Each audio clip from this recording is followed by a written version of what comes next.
ఓం నమో వేదాత్మకాయ వెంకటేశాయ.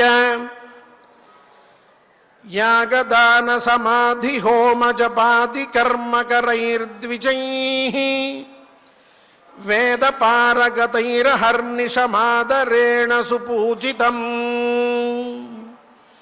తాటకావధ హేతు మంగదతాత వాలిని సూదనం పైతృకోదిత పాలకం ప్రణమామి రాఘవ కుంజరం.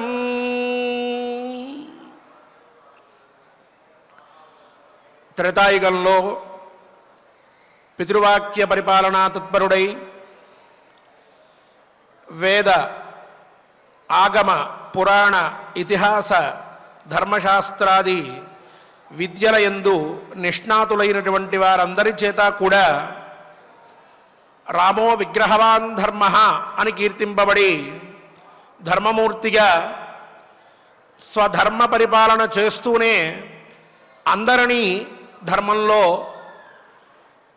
నడిపించినటువంటి వాడు, లోకాన్ని మొత్తాన్ని కూడా ధర్మమయం చేసినటువంటి వాడు శ్రీ వెంకటేశ్వర స్వామివారు. ఆ స్వామివారే మనందరినీ కూడా ప్రతినిత్యము ధర్మకార్యంలో ప్రోత్సహిస్తూ మనందరికీ కూడా ఇంతటి మహద్భాగ్యాన్ని కలగజేస్తూ మహోత్కృష్టమైనటువంటి గ్రంథముల పారాయణ చేసుకునేటటువంటి అవకాశాన్ని కల్పించారు. ఇటువంటి సత్కార్యములకి సత్సంకల్పం అనేటటువంటిది తోడైతే ఆ కర్మలు విశేషమైనటువంటి ఫలాన్ని ఇస్తాయి. సంకల్పహీనంగా ఏ పని మొదలుపెట్టినా అది పూర్తవ్వదు అని ధర్మశాస్త్రం చెప్తూ ఉన్నది. అందుకనే మనం ప్రతినిత్యము కూడా సత్సంకల్పంతో పారాయణాన్ని ఆరంభిస్తూ ఉన్నాం. అనూచానంగా మనం చేస్తూ ఉన్నటువంటి పని ఇది.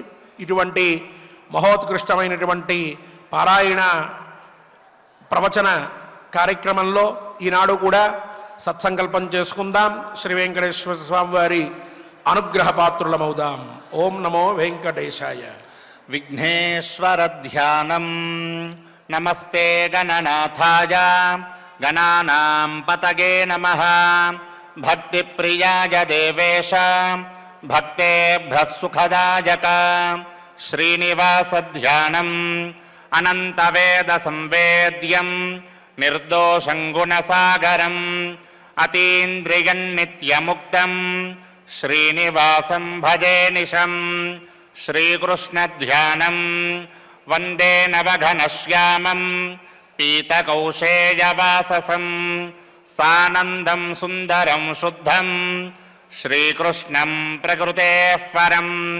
వ్యాసధ్యానం వేదవ్యాసం స్వాత్మరూపం సత్యసంధం పరాయణం శాంతం జితేంద్రియక్రోధం సశిష్యం ప్రణమామ్యహం. అథ సంకల్పః శ్రీమదాదివరాహక్షేత్రే విరాజమానస్య జగద్రక్షణార్థమవతీర్ణస్య శ్రీమదఖిలాండకోటిబ్రహ్మాండనాయకస్య శ్రీవేంకటేశ్వర స్వామినః పరిపూర్ణానుగ్రహేణ సర్వేషాం భక్తజనానాం ఆదివ్యాధినివృత్తిద్వారా ఆయురారోగ్యైశ్వర్యాభివృద్ధ్యర్థం సర్వారిష్టనివృత్తిద్వారా సకలశ్రేయోభివృద్ధ్యర్థం ధర్మార్థకామమోక్షాఖ్య చతుర్విధ పురుషార్థసిద్ధ్యర్థం సమస్త పాపక్షయార్థం శ్రీపరమేశ్వర ప్రీత్యర్థం శ్రీమన్మహాభారతే వనపర్వణి యథాశక్తి ద్వాత్రింశోऽధ్యాయాంతర్గత శ్లోకపారాయణం ఆచార్యముఖేన కరిష్యామహే. శ్రీకృష్ణ పరబ్రహ్మణే నమః.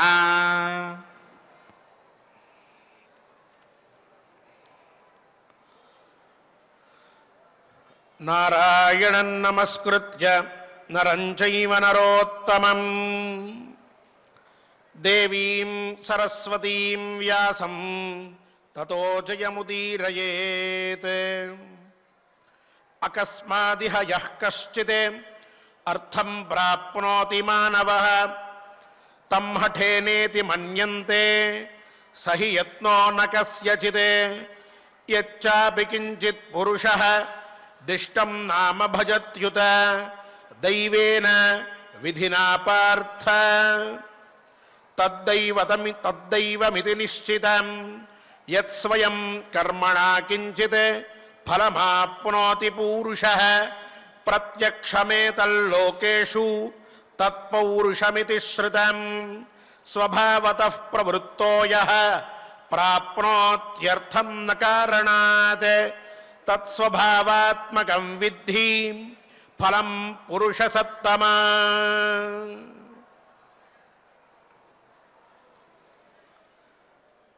సాధారణంగా లోకంలో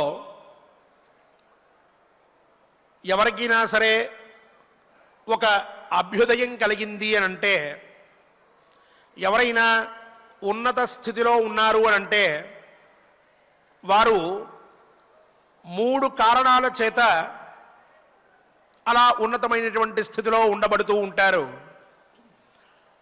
దాంట్లో మొదటిది, హఠాత్తుగా కొంతమందికి అదృష్టం పడుతూ ఉంటుంది, ఐశ్వర్యం ప్రాప్తిస్తూ ఉంటుంది. వాళ్ళు ధనవంతులవుతారు, కీర్తిమంతులవుతారు. లోకంలో ఒక్కసారిగా వాళ్ళ యొక్క అభ్యుదయాన్ని మనం చూడగలుగుతూ ఉంటాం. అలాగే రెండవది, కొంతమంది ఎక్కువ ప్రయత్నం చేయకపోయినా సరే వాళ్ళు హఠాత్తుగా కాదు కానీ కొంతగా ఎక్కువ ప్రయత్నం చెయ్యనప్పటికీ కూడా ఐశ్వర్యాన్ని, ఉన్నతమైనటువంటి స్థితిని అనుభవిస్తూ ఉంటారు. వీళ్ళు రెండవ వారు. మూడవ వారు, వారు తగినంత కష్టపడతారు. ఆ కష్టంతో పాటుగా భగవంతుడి యొక్క అనుగ్రహం కోసమని చెప్పి కొన్ని ధర్మాల్ని పాటిస్తూ ఉంటారు. వాళ్ళు కొంత సంపదని పొందుతూ ఉంటారు, ఐశ్వర్యాన్ని పొందుతారు, ఉన్నత స్థితిని వాళ్ళు పొందుతూ ఉంటారు. ఇట్లా 3 విధాలైనటువంటి మార్గాలలో వ్యక్తులు ఉన్నతమైనటువంటి స్థితిని పొందుతూ ఉంటారు లోకంలో. ఆ మాటల్ని ద్రౌపదీదేవి ధర్మరాజుతో చెప్తూ చక్కగా ఎక్కడికెక్కడ విభజిస్తూ చెప్తూ ఉన్నది. అకస్మాత్ ఇహ యః కశ్చిత్ అర్థం ప్రాప్నోతి పూరుషః. అకస్మాత్, ఒక్కసారిగా. అంతవరకు కూడా చాలా ఇబ్బందుల్లో ఉంటూ ఉంటారు. ఎందుకో ఒక 6 నెలలో 5 నెలలో సంవత్సరమో మనం వారి గురించి పట్టించుకోం. అప్పటికి వాళ్ళు ధనవంతులైపోతూ ఉంటారు, చాలా గొప్ప వాళ్ళు అయిపోతూ ఉంటారు, ఉన్నతమైనటువంటి స్థితిలో జీవనాన్ని కొనసాగిస్తూ ఉంటారు. ఇలా ఎవరైతే హఠాత్తుగా తమ యొక్క సంపదని పొందుతూ ఉంటారో వాళ్ళని చూసి లోకమంతా కూడా నిన్నటి వరకు వాళ్ళు సాధారణంగా జీవనాన్ని గడిపారు, మరి ఏమైందో తెలియదు, ఏం ప్రయత్నం చేశారో తెలియదు, ఎక్కడి నుంచి వచ్చిందో తెలియదు, కానీ ఒక్కసారిగా వాళ్ళు ధనవంతులైపోయారు అని చెప్పుకుంటూ ఉంటారు. ఆ వెనకాల వాళ్ళు ఏం ప్రయత్నం కూడా చేయలేదు, మరి ఎక్కడి నుంచి డబ్బు వచ్చిందో, ఆస్తులు ఏమన్నా వచ్చాయో, ఏదన్నా లాటరీ తగిలిందో, లేక ఇంకేమన్నా జరిగిందో మనకి తెలియదు, కానీ వాళ్ళు ఏమిటో ఒక్కసారిగా ధనవంతులైపోయారండి అని మాట్లాడుకుంటూ ఉంటారు లోకంలో. ఆ విషయమే తం హఠేనేతి మన్యంతే సహియత్నో నకస్యచిత్. అక్కడ ఏ ప్రయత్నము ఉండదు ధర్మరాజా, ఒక్కసారిగా వాళ్ళు ధనవంతులైపోతారు, లోకమంతా కూడా వాళ్ళ గురించి ఇలా మాట్లాడుతూ ఉంటుంది. ఇలా కొంతమంది ధనం పొందుతూ ఉంటే ఇంకొంతమంది యచ్చాపి పురుష కించిత్ పురుష దిష్టన్నామ భజత్యుత. కొంతమంది ప్రారబ్ధవశంతో పూర్వజన్మలో ఏదో పుణ్య విశేషం చేసుకుని ఉంటారు. ఆ పుణ్య విశేషం వల్ల వాళ్ళు తొందరలోనే సంపదని అనుభవిస్తూ ఉంటారు. అప్పుడు ఎవరైనా ఏమంటూ ఉంటారంటే, అంటే ఒక్కసారిగా హఠాత్తుగా కాకుండా కొంత వాళ్ళు భగవంతుడి యొక్క సేవను చేస్తూ ఉంటే అచిరకాలంలో మరీ ఎక్కువ రోజులు కాకుండా ప్రయత్నం ఎక్కువగా లేకపోయినా వాళ్ళకి డబ్బు వచ్చి లోకంలో కీర్తి వచ్చి మంచి పేరు వచ్చి వాళ్ళు జీవనాన్ని కొనసాగిస్తూ ఉంటే అప్పుడు లోకంలో ఉన్నటువంటి వారందరూ కూడా ఏదో పూర్వజన్మలో పుణ్యం చేసుకున్నారండి, ఇగో ఈరోజు ఈ స్థితిలో ఉన్నారు, వాళ్ళు పెద్దగా కష్టపడలేదు కానీ బాగా జీవితంలో పైకొచ్చారు, బాగా డబ్బు సంపాదించుకున్నారు, ఏదైనా పుణ్య విశేషం ఉంటే కదా ఇలాంటివన్నీ కుదిరేది, వాళ్ళు ఏదో పుణ్యం చేశారు అంటూ ఉంటారు. ఇలా కొంతమంది లోకంలో అంటూ ఉంటారు. ధర్మరాజా, అటువంటి వారికి వాళ్ళ యొక్క ప్రారంధం బట్టి డబ్బు వచ్చింది అని అర్థము, సంపద కలిగింది అని అర్థము. అది కూడా ఎలా వస్తోంది? దైవదత్తంగా వస్తూ ఉన్నది. అందుకనే లోకంలో అందరూ కూడా దైవేన విధినా పార్థ తద్దైవమితి నిశ్చితం. దీంట్లో వీళ్ళ శ్రమేమీ లేదండి, దేవుడి యొక్క అనుగ్రహంతో ప్రాప్తించింది వాళ్ళకి అని అంటూ ఉంటారు. పూర్వం వాడికి ఇతనికి భేదం ఏమిటి అని అంటే, అతనికి డబ్బు ప్రాప్తించినప్పుడు సంపదో ఇంకోటో ఏదైనా ఉన్నత స్థితిలో ఉండడానికి ఉపయోగపడేటటువంటి ఏ విధమైనటువంటి ఐశ్వర్యమైనా కావచ్చు, హఠాత్తుగా వచ్చిందండి, వాడు ఏం చేయకుండా మరి ఏం జరిగిందో మాకు తెలియదు అంటారు. ఇతని విషయంలో అతనికి ఏదో అదృష్టం ఉందండి, వచ్చింది, పెద్దగా కష్టపడలేదు కానీ వచ్చేసింది, భగవద్దత్తం, అది మనం ఏం చేయలేం అంటూ ఉంటారు. ఇది రెండవ వారు. ఇక మూడవ వారు యత్ స్వయం కర్మణా కించిత్ ఫలమాప్నోతి పూరుష. తన యొక్క కర్మ ద్వారా, అంటే తను ఎంతో కష్టపడతాడు, కించిత్ ఫలాన్నైనా పొందుతాడు. బాగా కష్టపడి సాధించుకున్నటువంటి ఐశ్వర్యము, ఉన్నత స్థితి ఏదైతే ఉన్నదో దాన్ని ప్రత్యక్షమేతల్లోకేషు తత్పౌరుషమితి శృతం.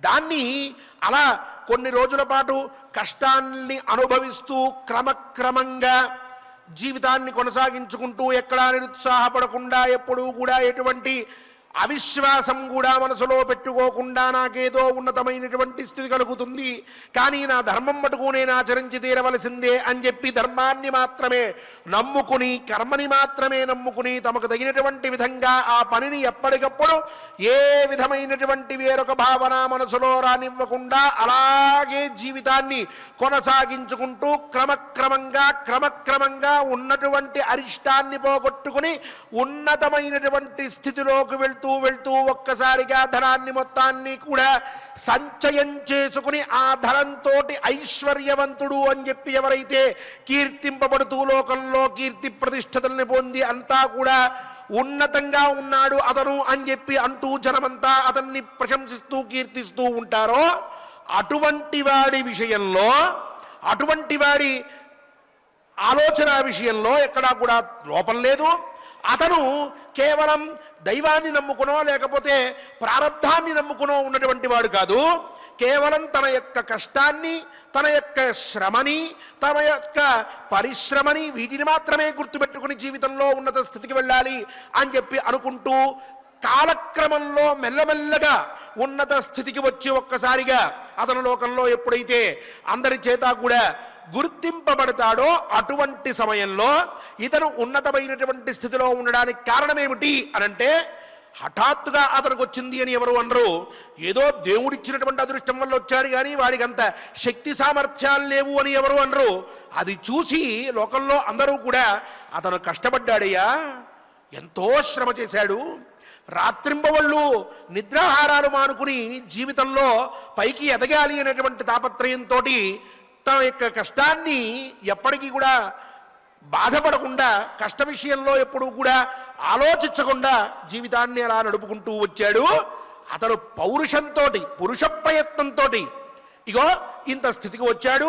అతని దగ్గర ఉన్నదంతా కూడా పురుష ప్రయత్నం వల్ల లభించినటువంటిదే తత్పౌరుషం. అదంతా కూడా తన యొక్క శక్తి సామర్థ్యముల వల్ల ప్రాప్తించినటువంటిది అని చెప్పుకుంటారు తప్ప లోకంలో అతన్ని ఎవరు కూడా తక్కువ చేయరు. ఇలా లోకంలో 3 విధాలైనటువంటి మార్గాలు సంపదని పొందేటటువంటి విషయంలో మనం గమనిస్తూ ఉంటాము. అయితే స్వభావతః ప్రవృత్తోయ ప్రాప్నోత్యర్థన్న కారణాత్ తత్ స్వభావాత్మకం విద్ధి ఫలం పురుష సత్తమా.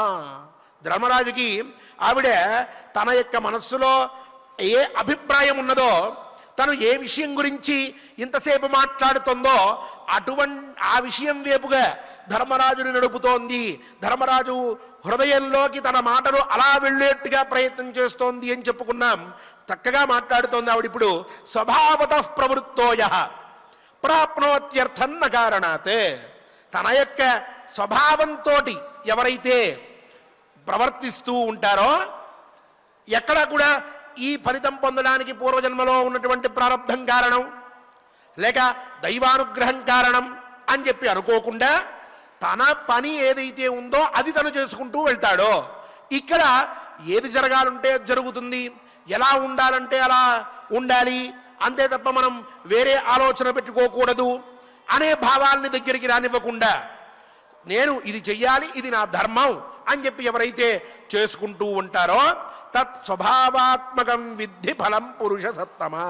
హే ధర్మరాజా, అది స్వభావంతో ఆ సంపద స్వాభావికంగా వచ్చింది అని అనుకుంటారు తప్ప ఎవరి ద్వారానో వచ్చింది అని చెప్పి ఎవరో అనుకోరు. తన పని తను చేసుకుంటూ వెళ్తే ఆ పని వల్ల అతనికి సంపద కలిగినట్లయితే అటువంటి సంపదని స్వాభావికమైనటువంటి సంపద అంటే స్వభావ సిద్ధంగా వచ్చినటువంటి సంపద తప్ప, ఐశ్వర్యం తప్ప, రాజ్యం తప్ప వేరొకరి నుంచి వచ్చిందో భగవద్దత్తమైందో కాదు. అతడి ప్రయత్నాన్ని గుర్తిస్తుంది లోకమంతా.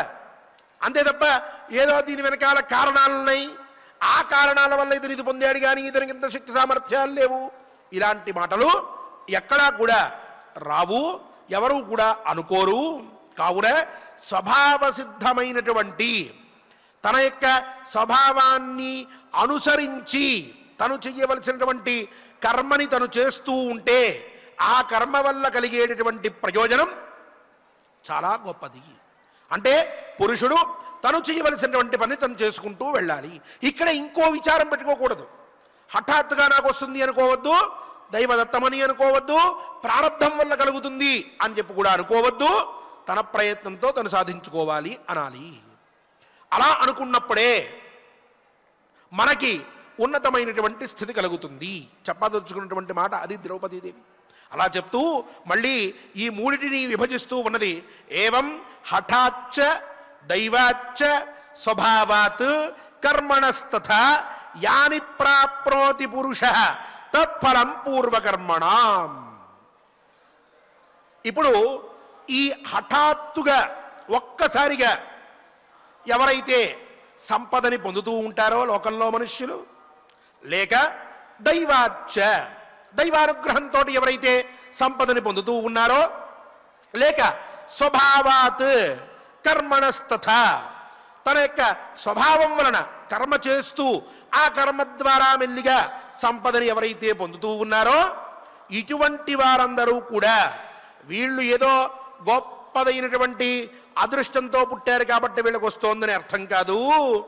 ఇవి కూడా యాని ప్రాప్నోతి పురుష తత్ఫలం పూర్వకర్మణాం.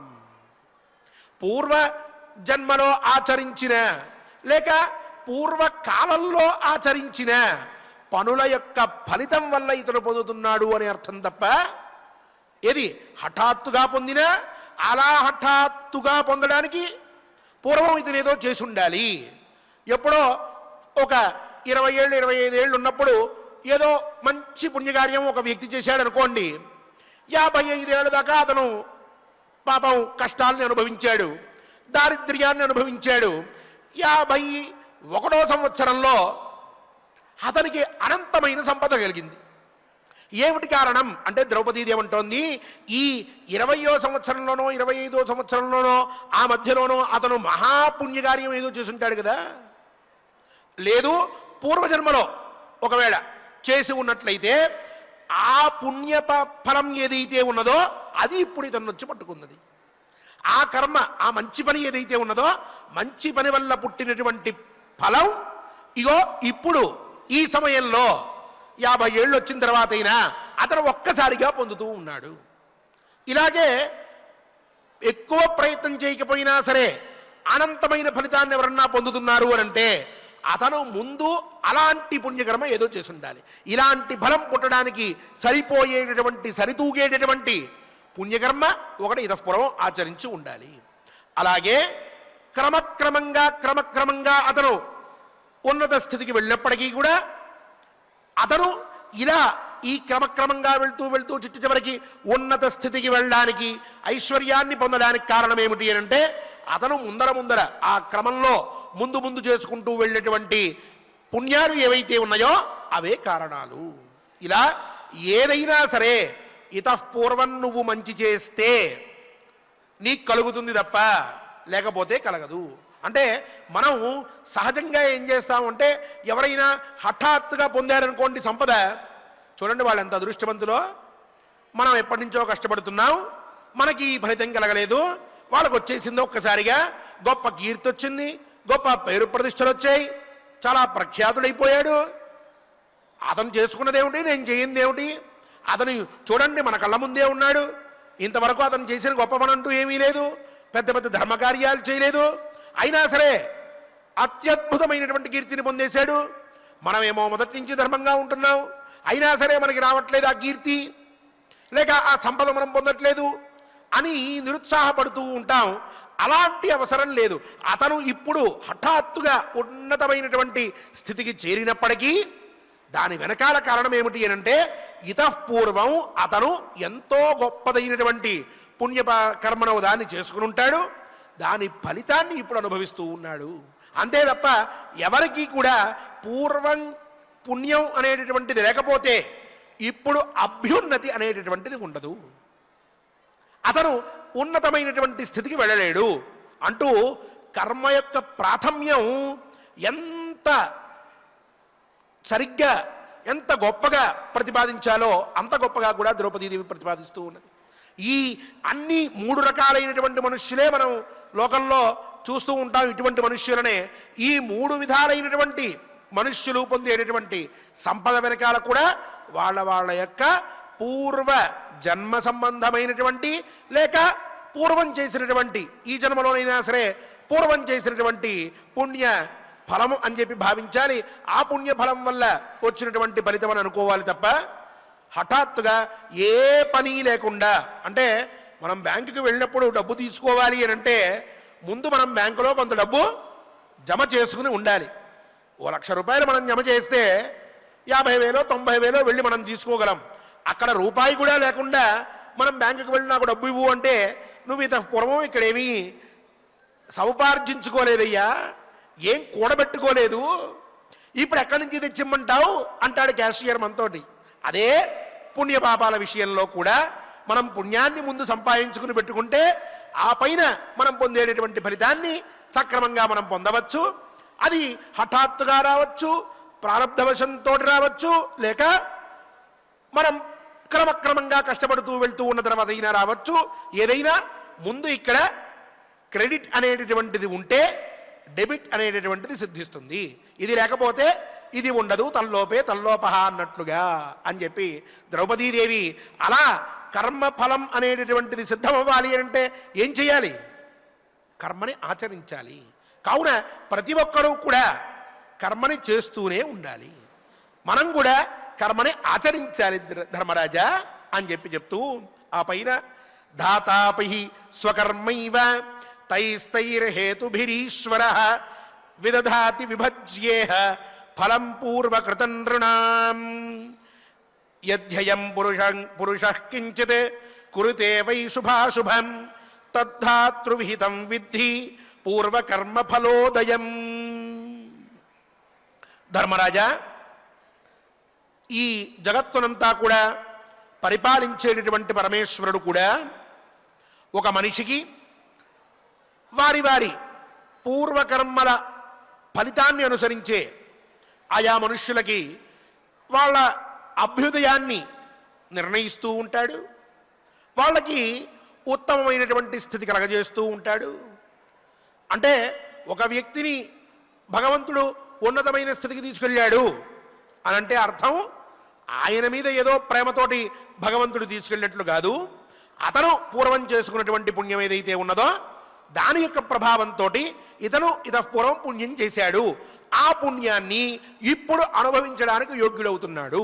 అందువల్ల ఇతన్ని నేను ఉన్నతమైనటువంటి స్థితికి తీసుకువెళ్ళాలి అనేటటువంటి భావంతో పరమాత్మ మనల్ని ఉన్నతమైనటువంటి స్థితికి తీసుకువెళ్తారు తప్ప మన యొక్క పూర్వజన్మ సంబంధమైనటువంటి పుణ్యం లేకపోయినట్లయితే పరమాత్మ కూడా ఏమీ చేయలేరు. ఆ పుణ్యం ఆర్జించుకునేంత వరకు కష్టాలు పడాల్సిందే. ఆ పుణ్యం ఆర్జించుకున్న తర్వాత అది మనల్ని ఎప్పుడు పొందాలో అప్పుడు పొందేంత వరకు కూడా అప్పటిదాకా మనం కొంత ఆ కష్టాన్ని అనుభవించి ఉంటూ ఉండాల్సిందే. కావున హఠాత్తుగా సరే, లేక దైవవశంతో కానీ, లేక స్వభావం వల్ల కానీ, ఈ 3 రకాలుగా మనం మన యొక్క ఫలితాన్ని పొందాలి అని అంటే దీనికి పరమాత్మ స్వతంత్రించి మనకి ఏది ఇచ్చేది లేదు. పూర్వజన్మ సంబంధమైనటువంటి లేక మన పూర్వకాల సంబంధమైనటువంటి పుణ్యం ఉండి తీరవలసినదే అని చెప్పి ఆ పైన మానవుడు ఎవరైనా సరే ఒక మంచి పని చేశారనుకోండి, లేక ఒక దుష్టమైనటువంటి పని చేశాడనుకోండి, ఈ రెండిటి విషయంలో కూడా అది తన యొక్క పూర్వజన్మ సంబంధమైనటువంటి లేక పూర్వకర్మ సంబంధమైనటువంటి ఫలంలాగా భావించాలి తప్ప అతను ఇప్పటికిప్పుడు కొత్తగా ప్రవర్తించేదంటూ ఏమీ ఉండదు. అంటే అతను ఒక వ్యక్తి ఒక ఉన్నతమైనటువంటి కార్యం చేశాడనుకోండి, మంచి పుణ్యకార్యం, ఇతను పూర్వం ఒక పుణ్యం చేసి ఉండాలి. ఆ పుణ్య ఫలం ఏదైతే ఉన్నదో అది ఇతనితోటి ఇప్పుడు మంచిని చేయిస్తూ ఉన్నది.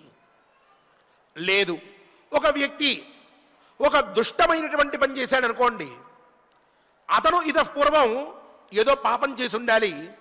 ఆ పాప ఫలాన్ని అనుభవించాలి అని అంటే ఇప్పుడు ఇతను పాపాన్ని ఆచరించాలి.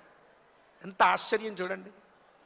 ఒక మంచి పనికి ఒక చెడ్డ పనికి రెండిటికి కారణాలు ఏమిటి అని అంటే ఇతను పూర్వం చేసినటువంటి పుణ్యపాపాలు ఏం చెప్తోంది ద్రౌపదీదేవి. అందువల్ల ఒక వ్యక్తి పాపం చేశాడు అనంటే ఇతఃపూర్వం చేసినటువంటి పాపాన్ని అనుభవించడానికి సిద్ధమయ్యాడు అని అర్థం. ఒక వ్యక్తి పుణ్యాన్ని ఆచరిస్తూ ఉన్నాడు అనంటే ముందు చేసినటువంటి పుణ్యఫలాన్ని అనుభవించడానికి అతను సిద్ధమయ్యాడు. అందువల్లే ఈ బుద్ధి కలుగుతోంది, ఈ ఆలోచన వచ్చింది, దాన్ని చేద్దామని అతను ప్రవృత్తులవుతున్నాడు. లేకపోతే ఆ బుద్ధే కలగదు. పుణ్యకార్యం ఆచరించాలి, ఒక మంచి గుడికి వెళ్ళి మనం అక్కడ భగవంతుడికి నమస్కారం చెయ్యాలి, ఓ పూజ చెయ్యాలి, ఓ దానం చెయ్యాలి, ఓ ధర్మకార్యం చెయ్యాలి అన్న ఆలోచన ఎవరికి పుడుతుంది? పుణ్యాన్ని సముపార్జించుకుని ఆ పుణ్యాన్ని ఎప్పుడైతే అతను ఫలంగా పొందబోతూ ఉన్నాడో అటువంటి సమయంలోనే పుణ్యమైన ఆలోచనలు వస్తాయి.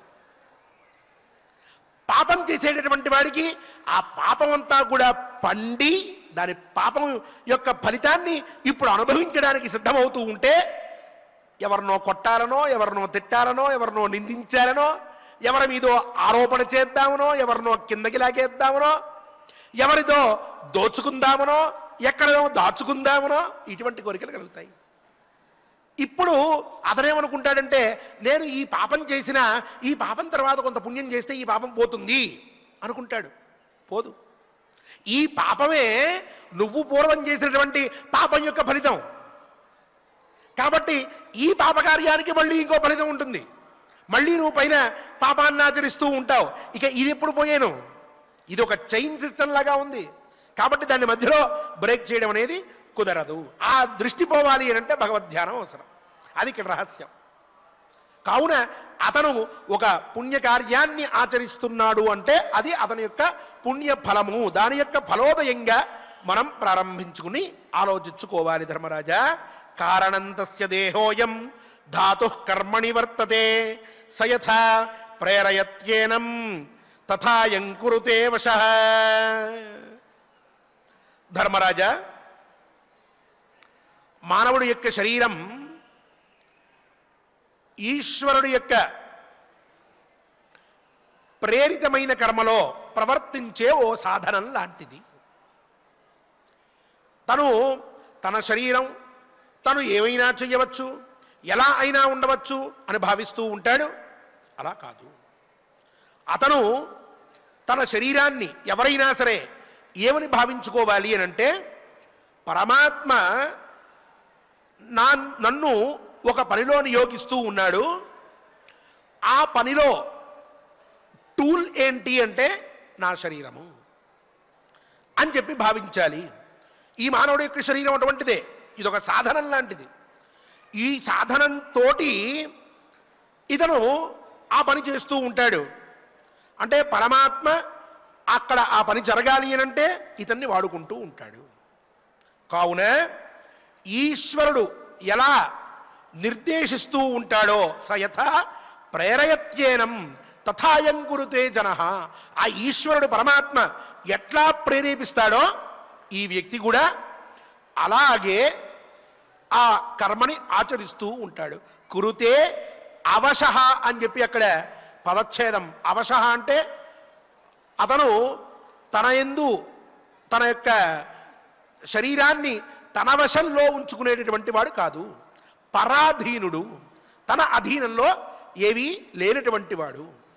అటువంటి మనుష్యుడు తను ఒక కర్మని ఆచరించాలి అనంటే ఆ కర్మ చాలా ఉత్కృష్టమైనటువంటిదిగా భావించాలి అంటూ ఇంకా కొన్ని విశేషమైనటువంటి విషయాల్ని ధర్మరాజుకి చెప్తూ, కర్మ యొక్క ప్రాథమ్యం, మనం ఒక పని ఆచరించాలి అని అంటే మన యొక్క ఆలోచన ఏ విధంగా ఉండాలి, మనం ఈ కర్మని ఆచరిస్తున్నాము అనంటే వెనకాల కారణాలు ఏమిటి అనేటటువంటి విషయాల్ని ఆ ధర్మరాజుతో కలిసి చర్చిస్తూ ధర్మరాజుని ఇంకొంచెం దగ్గరికి తీసుకుని వెళ్తూ ఉన్నది. నువ్వు ఈ ప్రతిజ్ఞాభంగం అనేటటువంటి దాన్ని చేసి ఆ దుర్యోధనాదుల్ని ఓడించి రాజ్యాన్ని మళ్ళీ నువ్వు పొందినట్లయితే స్వకర్మ రతుడవి నువ్వు అవుతావు, అదియే మన యొక్క ప్రస్తుత లక్ష్యము అని చెప్పి చెప్పడానికి ఆవిడ పూర్వరంగమంతా కూడా వేస్తూ ఉన్నది. ఈ పక్కన భీముల వారు కూర్చుని ఉన్నారు, చాలా ఆవేశంగా ఉన్నారు. ఎంతో అతనికి నిగ్రహం అనేది తప్పిపోతూ ఉన్నది. ఇక సమయం ఎప్పుడు వస్తుందా, తన వాదాన్ని ఎప్పుడు అక్కడ ప్రదర్శిద్దామా, ధర్మరాజుకి ఎప్పుడు తన అభిప్రాయాన్ని తెలియజేద్దామా అని చాలా అసహనంతో భీమసేనుల వారు ఆసీనులై ఉన్నారు. అర్జున నకుల సహదేవులు వింటూ ఉన్నారు. రేపటి కథాశ్రవణంలో ఆ ద్రౌపదీదేవి చెప్పినటువంటి ఇంకొన్ని విశేషాలని చక్కగా మనం వినేటటువంటి ప్రయత్నం చేద్దాం. మనందరినీ కూడా పుణ్యకార్యాల్లో మనం ప్రవృత్తులం అయ్యేట్టుగా అనుగ్రహించమని స్వామివారిని ప్రార్థిస్తూ ఆచార్యముఖంగా శ్లోకపారాయణం చేసుకుందాం. ఓం నమో వెంకటేశాయ. ఓం నమో వెంకటేశాయ. చక్కగా ఆచార్యుల వారి ద్వారా మనం చేసినటువంటి పాపపుణ్యముల యొక్క ఫలితం ప్రస్తుతం మనం ఏ విధంగా అనుభవిస్తాము అనేటటువంటి విషయాన్ని చక్కగా మనం తెలుసుకున్నాం. తత్సంబంధమైనటువంటి శ్లోకములను 32వ అధ్యాయంలో 16వ శ్లోకం నుండి మనం పారాయణం చేసుకుందాం. స్వామివారి యొక్క అనుగ్రహాన్ని పొందుదాం.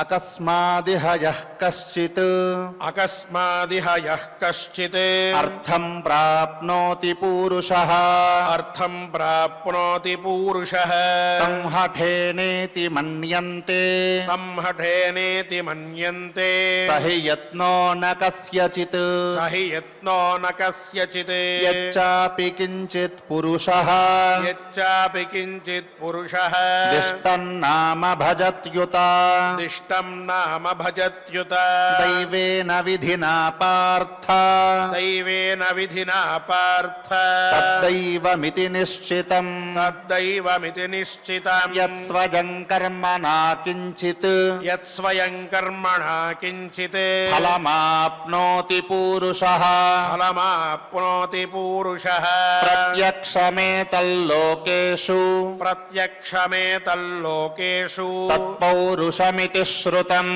తత్పౌరుషమితి శ్రుతం स्वभावतः प्रवृत्तो यः స్వభావతః ప్రవృత్తో యః प्राप्नोत्यर्थन्न कारणात् ప్రాప్నోత్యర్థన్న కారణాత్ तत्स्वभावात्मकं विद्धि తత్స్వభావాత్మకం విద్ధి फलं पुरुषसत्तम ఫలం పురుషసత్తమ एवं हठाच्च दैवाच्च ఏవం హఠాచ్చ దైవాచ్చ स्वभावात् कर्मणस्तथा స్వభావాత్ కర్మణస్తథా यानि प्राप्नोति पुरुषः యాని ప్రాప్నోతి పురుషః तत्फलं पूर्वकर्मणाम् తత్ఫలం పూర్వకర్మణాం धातापि हि स्वकर्मैव ధాతాపి హి స్వకర్మైవ तैस्तैर्हेतुभिरीश्वरः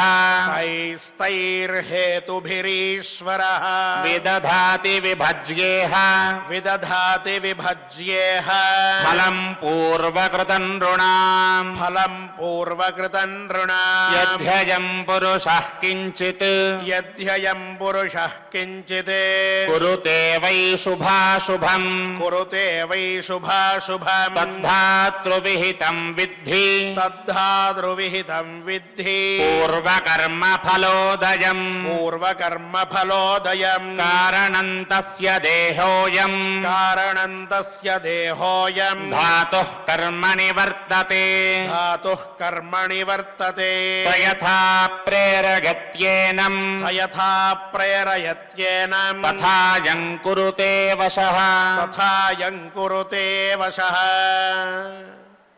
ఓం నమో వెంకటేశాయ. శ్రీ సుబ్రహ్మణ్యం గారు మరియు ఇతర అన్నమాచార్య ప్రాజెక్ట్ కళాకారులందరూ కూడా గోవిందనామ సంకీర్తనానికి సంసిద్ధులై ఉన్నారు. మనం కూడా వారితో కలిసి గోవిందనామ సంకీర్తనం చేసుకుని సకల మంగళప్రదుడు సకల అశుభ నివారకుడు అయినటువంటి ఆ స్వామివారిని ప్రార్థిద్దాం, మనల్ని అనుగ్రహించమని. ఆ స్వామివారి ఆశీస్సులని పొందుదాం. ఓం నమో వెంకటేశాయ.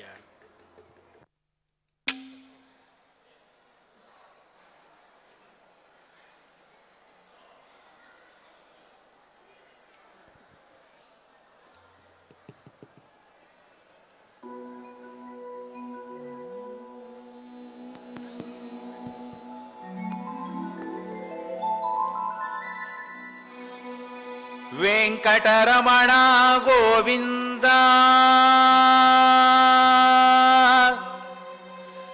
సంకటహరణ గోవింద గోవింద హరి గోవింద వెంకటరమణ గోవింద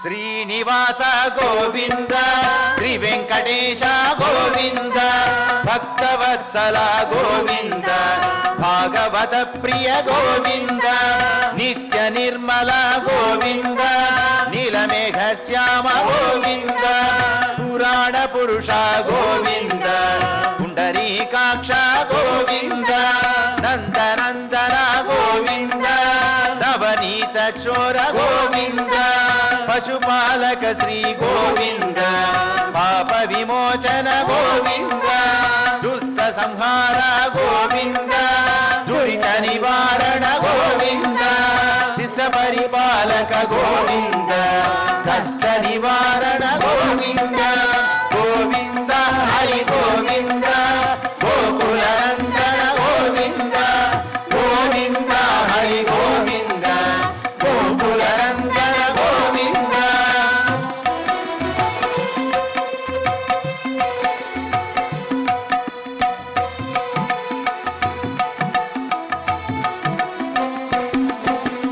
వజ్రమకుటధర గోవింద వరాహమూర్తి గోవింద గోపీ జనలోల గోవింద గోవర్ధనోద్ధర గోవింద దశరథనందన గోవింద దశముఖమర్దన గోవింద పక్షివాహన గోవింద పాండవ ప్రియ గోవింద మత్స్యకూర్మ గోవింద మధుసూదన హరి గోవింద వరాహ నరసింహ గోవింద వామన భృగురామ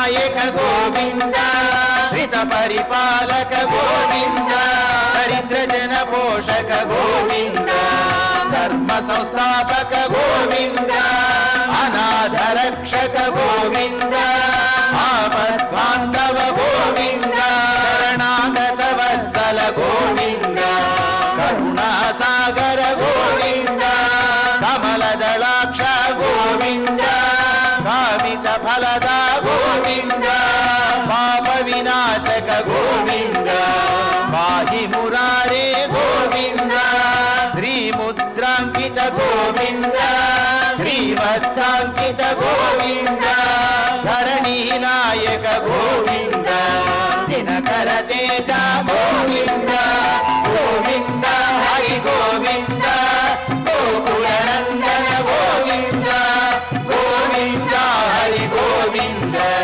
గోకులనందన గోవింద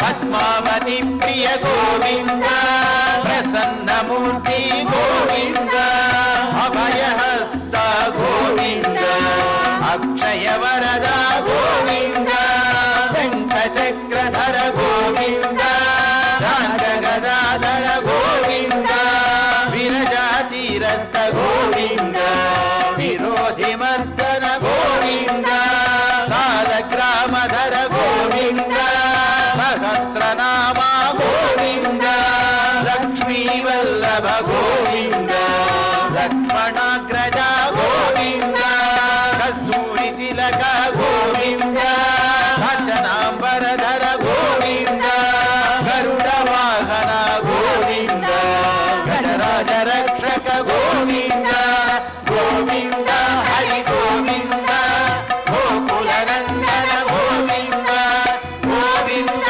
హరి గోవింద గోకులనందన గోవింద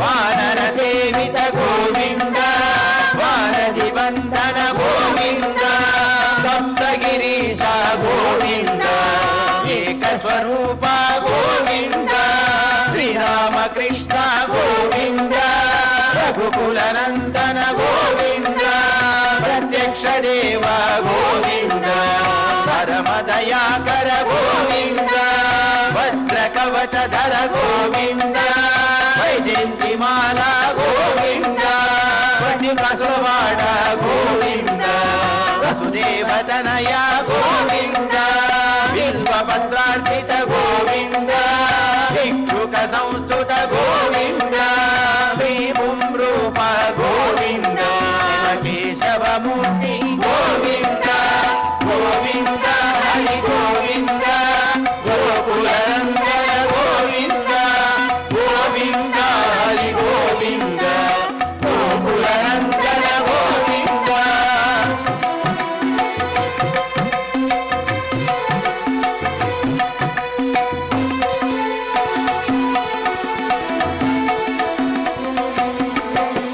బ్రహ్మాండ రూప గోవింద భక్త రక్షక గోవింద నిత్య కళ్యాణ గోవింద నీరజనాభ గోవింద అతి రామ ప్రియ గోవింద హరి సర్వోత్తమ గోవింద జనార్దన మూర్తి గోవింద జగత్ సాక్షి రూప గోవింద అభిషేక ప్రియ గోవింద ఆప నివారణ గోవింద రత్న కిరీట గోవింద రామానుజనుత గోవింద స్వయం ప్రకాశ గోవింద ఆశ్రిత పక్ష గోవింద నిత్య శుభప్రద గోవింద నిఖిల లోకేశ గోవింద గోవింద హరి గోవింద గోకులనందన గోవింద గోవింద హరి గోవింద గోకులనందన గోవింద